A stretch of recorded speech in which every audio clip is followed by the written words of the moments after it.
नया रास्ता पाठ 16। आशा की शादी के 2 दिन रह गए थे। मीनू भी मेरठ से 3 दिन पहले आ गई थी। उसने घर आकर माँ के साथ काफी काम कराया और काफी काम अभी बाकी था जो कि अगले 2 दिन में करना था।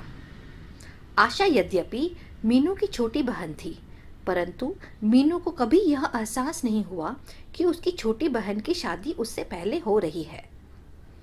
उसकी बुआ जी भी शादी के 2 दिन पहले आ गई थी। मीनू के पिताजी व माँ को इस बात की शंका थी कि कहीं मीनू की बुआ जी उसे ऐसे शब्द न कह दे जो उसके हृदय को ठेस पहुंचाए, क्योंकि वे उनकी आदत को जानते थे। अवसर पाकर दयाराम जी ने अपनी बहन को अलग कमरे में बुलाया और कहा, बहन जी, ऐसा है कि आप मीनू से उसकी शादी के विषय में कुछ न कहना। बुआ जी बोली, ना भैया, मैं तो उससे कुछ भी नहीं कह रही हूँ, पर हाँ, तुम पहले आशा की शादी क्यों कर रहे हो? पहले तो मीनू की शादी करनी चाहिए थी। बड़ी को छोड़कर छोटी की शादी नहीं करते हैं। उनकी यह बात सुनकर पिताजी नम्रता पूर्वक बोले, बहन जी, आजकल इन बातों को कौन मानता है? और फिर मीनू वकालत पढ़ रही है, अभी उसकी शादी कैसे हो सकती थी? इतना कहकर पिताजी अपने काम में व्यस्त हो गए। अगले दिन सुबह से ही शादी की अनेक रस्में शुरू हो गई। एक रस्म के अनुसार बड़ी बहन को आरती उतारना होता है। जैसे ही उस रस्म का नंबर आया, बुआ जी बोली, मीनू की माँ, इस रस्म को कौन करेगा? सामने बैठी मीनू की ओर इशारा करते हुए माँ बोली, बड़ी बहन ही करती है यह रस्म, इसलिए मीनू ही करेगी। मीनू? अरे मीनू कैसे कर सकती है? यह रस्म तो शादीशुदा बहन ही कर सकती है। मीनू की तो अभी शादी ही नहीं हुई। बुआ जी कुछ उत्तेजित होकर बोली। यह बात सुनकर सामने बैठी मीनू का चेहरा मुरझा गया। मीनू के मुरझाए चेहरे को देखकर माँ उसकी मनस्थिति समझ गई और बुआ जी से बोली, आजकल कौन मानता है इन सब बातों को? मीनू ही करेगी सारी रस्में। यह कहकर माँ पूजा का थाल सजाने लगी। जो ही मीनू ने रस्म शुरू की, आस पड़ोस की सभी महिलाओं की कटाक्षपूर्ण निगाहों ने मीनू को बेचैन कर दिया।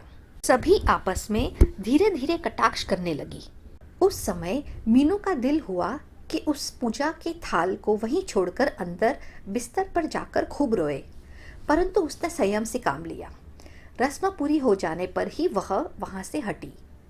जैसे ही वह अंदर कमरे में गई, एकांत में उसका हृदय रो पड़ा। उसके नेत्रों से आंसू टपक पड़े। इतने में ही आशा ने कमरे में प्रवेश किया। आशा को देखकर उसने झटपट अपने आंसू पोंछे और अपने को संयत करते आशा से बातें करनी शुरू कर दी। अगले दिन घर में विशेष चहल पहल थी। काफी मेहमान आ चुके थे। बारात आने में कुछ ही घंटे रह गए थे। बच्चे एक समूह में एकत्रित होकर खेल रहे थे। सभी बड़े व्यक्ति काम में व्यस्त थे। शाम के समय कुछ रस्में होने के बाद आशा को तैयार होने के लिए ऊपर वाले कमरे में भेज दिया गया। मीनू व आशा की कुछ सहेलियों ने मिलकर उसे सजाया। लाल रंग के लहंगे में आशा का रंग रूप और अधिक निखर आया था।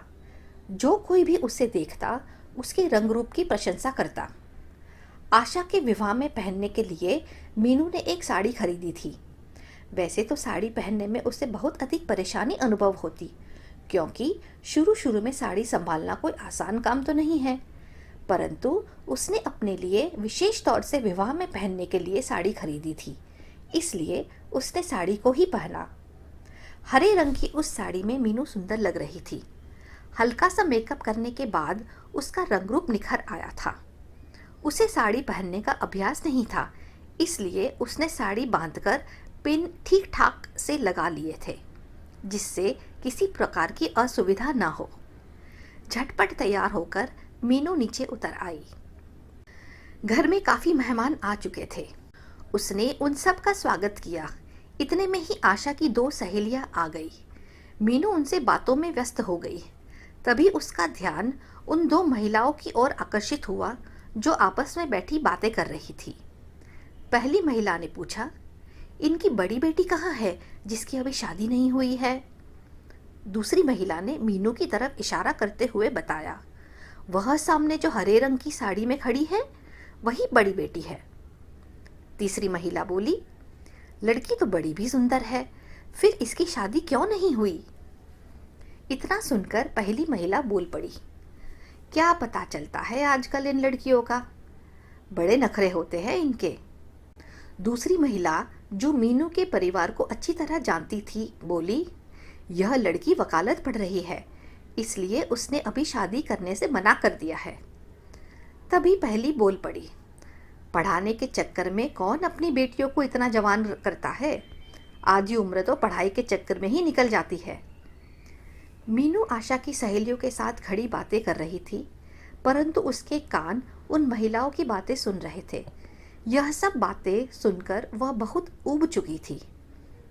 क्या इस समाज में किसी को अपनी तरह से जीने का अधिकार नहीं?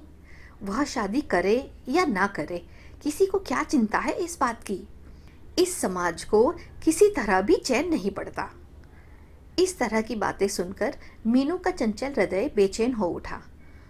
उसकी हृदय की पीड़ा को कोई नहीं समझ पाता था, फिर भी मीनू के अंदर बहुत सहन शक्ति थी। अपने दिल की पीड़ा को वह चेहरे तक न आने दे रही थी। जयमाला का कार्यक्रम भी संपन्न हो गया। मीनू प्रसन्नतापूर्वक हर कार्य करती रही और हर कार्यक्रम में भाग लेती रही। सुबह विदाई के समय आशा मीनू से लिपटकर खूब रोई थी। दयाराम जी व उनकी पत्नी के नेत्रों से तो आंसू रुक ही नहीं पा रहे थे। यह कैसी विचित्र घड़ी होती है। माता पिता जिस बेटी का लालन पालन इतने वर्षों तक लाड़ प्यार से करते हैं, उसी बेटी को सदा के लिए दूसरे के हाथों में सौंप देते हैं। हर पल रहने वाली बिटिया के लिए वह घर पराया हो जाता है। घर ही क्या, बिटिया भी तो पराया धन ही हो जाती है। जैसे ही आशा विदा हुई, माँ अंदर जाकर फूट फूट कर रो पड़ी। पिताजी के नेत्र भी जल से पूर्ण थे, परंतु उन्होंने अपने ऊपर संयम रखकर अपना काम शुरू कर दिया। माँ को इस तरह रोता देखकर मीनू को लगा कि वह कभी भी शादी नहीं करेगी और हमेशा ही माँ के पास रहेगी। माँ के प्रति एक विचित्र स्नेह उसके हृदय में उमड़ पड़ा। कितना कष्ट सहा है माँ ने हमारे लिए। उन्होंने हमारी हर खुशी व सुख सुविधा का ध्यान रखा है। अपनी बीमारी में भी सदैव उन्हें हमारी ही चिंता रहती थी। पर यह कैसा रिश्ता होता है जो कि पल भर में बेटी को माँ से अलग कर देता है। इस तरह के अनेक विचार मीनू के मस्तिष्क में घूमने लगे। मीनू ने माँ को एक गिलास पानी पिलाया और सांत्वना देते हुए बोली, माँ आप रो नहीं, आपकी एक बेटी ही तो विदा हुई है, दूसरी बेटी तो आपके पास ही है। यह बेटी आपको रोता हुआ छोड़कर कहीं नहीं जाएगी, यह आपके पास ही रहेगी। यह बात सुनकर माँ ने मीनू को अपने हृदय से लगा लिया और रुआंसे स्वर में बोली, नहीं बेटी ऐसा ना कहो, बेटी तो पराया धन ही होती है, वह अपने घर में ही शोभा देती है। इतने में ही दयाराम जी अपनी पत्नी को किसी काम के लिए बुलाकर ले गए। 4 दिन तक मीनू माँ के साथ घर के सभी काम करती रही। विवाह के बाद घर कितना अव्यवस्थित हो जाता है, उसे व्यवस्थित करने का कार्य मीनू ने ही लिया। अब सब कुछ व्यवस्थित हो चुका था। घर का काम तो माँ स्वयं ही कर लेती थी। मीनू को अब अपनी पढ़ाई की चिंता हो चली थी।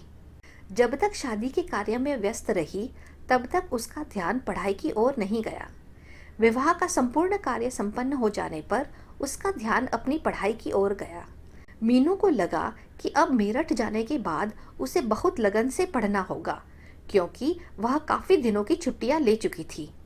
उसने अपने माता पिता से मेरठ जाने की अनुमति दी। माँ को बिल्कुल अकेला छोड़कर जाना उसे अच्छा नहीं लगा, परंतु एक ओर माँ का स्नेह था तो दूसरी ओर अपनी पढ़ाई की चिंता। मीनू की माँ ने स्वयं ही उसे मेरठ जाने की अनुमति दे दी थी। वे जानती थी कि आशा के विवाह के कारण मीनू की 10 दिन की छुट्टियां हो गई थी।